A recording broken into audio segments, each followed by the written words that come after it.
प्रश्न क्रमांक 16 जे व्यक्ति पासेथी उधार माल खरीदवामां आवे ते व्यक्ति धंधानो शुं बने छे। तमे कोई व्यक्तिनी पासे उधार माल खरीदी लावो एटले के पैसा भविष्यमां आपवाना तो ए व्यक्ति तमारो वेपारी कहेवाय, तेना परत्वे तमारुं देवुं कहेवाय अने ते तमारो लेणदार बनशे। तमे कोई व्यक्तिनी पासे उधार माल खरीदी लावो तो एने भविष्यमां पैसा आपवाना ते व्यक्ति वेपारी कहेवाय, तेना परत्वे तमारुं देवुं कहेवाय अने ते तमारो लेणदार कहेवाय। खूब विस्तारथी आ अर्थ मैं तमने समजावेलो। लेणदार एटले ज वेपारी एटले ज देवुं। देवादारोने शुं गणवामां आवे छे? देवादारोने मिलकत गणवामां आवे छे। देवादारोने चालू मिलकत गणवामां आवे छे। एवुं केम? तमे तमारा कोई ग्राहकने उधार माल वेचो तो एनी पासे तमारे पैसा लेवाना। तमे तमारा कोई ग्राहकने उधार माल वेचो तो एनी पासे तमारे पैसा लेवाना। ए तमारो ग्राहक कहेवाय, तमारुं एनी पासे लेणुं कहेवाय, ए तमारो देवादार कहेवाय। ग्राहक एटले ज लेणुं एटले ज देवादार। ग्राहक एटले ज लेणुं एटले ज देवादार। तेथी जवाब आवशे देवादारो ए धंधानी चालू मिलकत छे, तमारे भविष्यमां लेवाना छे। आ तमारा माटे नवो विषय छे, तेथी थोड़ीक मेहनत शरूआतमां मांगशे।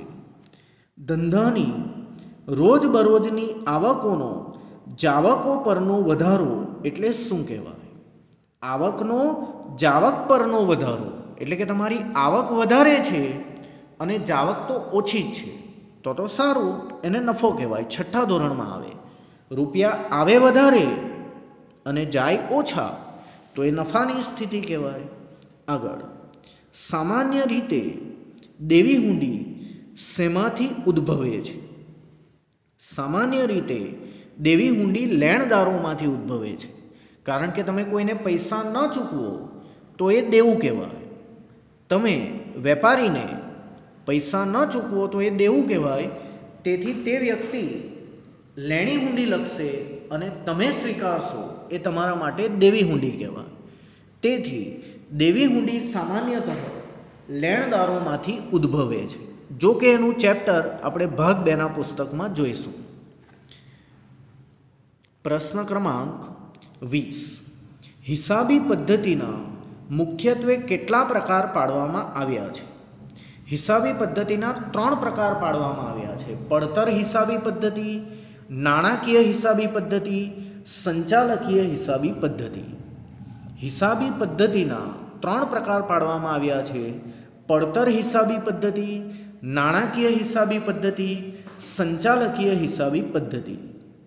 चालू जवाबदारीनी मुदत केटली होय छे? 2 प्रकारनी जवाबदारी आवे, बिन चालू, चालू।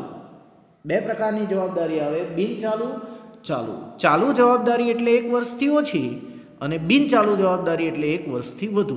તેથી જવાબ આવશે ઓપ્શન એ 1 વર્ષથી ઓછી। પાઘડી એ કઈ મિલકતનું ઉદાહરણ છે? જમીન, મકાન, યંત્ર, ફર્નિચર, પાઘડી, પેટન્ટ, કોપીરાઇટ, ટ્રેડમાર્ક, રોકડ સિલક, બેંક સિલક, સ્ટોક, ઓજારો આ બધી વાસ્તવિક મિલકત છે। પહેલું તફાવત ચલાવેલું વાસ્તવિક અને અવાસ્તવિક। વિસ્તારપૂર્વક મિલકતની ચર્ચા હતી, તમે વાંચી જ હશે। હવે તો તમને મારા કરતાં સારું આવડે છે। આગળ ધંધામાં જે પ્રકારના ખર્ચા નિયમિત રીતે થતા નથી તેને કયા ખર્ચા કહે છે? મૂડી ખર્ચા। નિયમિત અને વારંવાર એટલે મહેસૂલી, નિયમિત અને વારંવાર નહીં એટલે મૂડી। નિયમિત અને વારંવાર એટલે મહેસૂલી, નિયમિત અને વારંવાર નહીં એટલે મૂડી પ્રકારના। ગાલખાદ એ ધંધા માટે શું છે? ગાલખાદ એ ધંધા માટે નુકસાન છે, કારણ કે જે પૈસા લેવાના તે મળ્યા નથી। ગાલખાદ એ ધંધા માટે નુકસાન છે। પ્રશ્ન ક્રમાંક 25 હિસાબી ચોપડે શેની નોંધ ન થાય? વેપારી વટાવની। હિસાબી ચોપડે શેની નોંધ ન થાય? વેપારી વટાવ। વેપારી વટાવની ચોપડે નોંધ થતી નથી, રોકડ વટાવની ચોપડે નોંધ થાય છે। વેપારી વટાવની ચોપડે નોંધ થતી નથી, રોકડ વટાવની ચોપડે નોંધ થાય છે। પ્રશ્ન ક્રમાંક 26 નીચેનામાંથી કઈ મિલકત બિન ચાલુ મિલકત છે?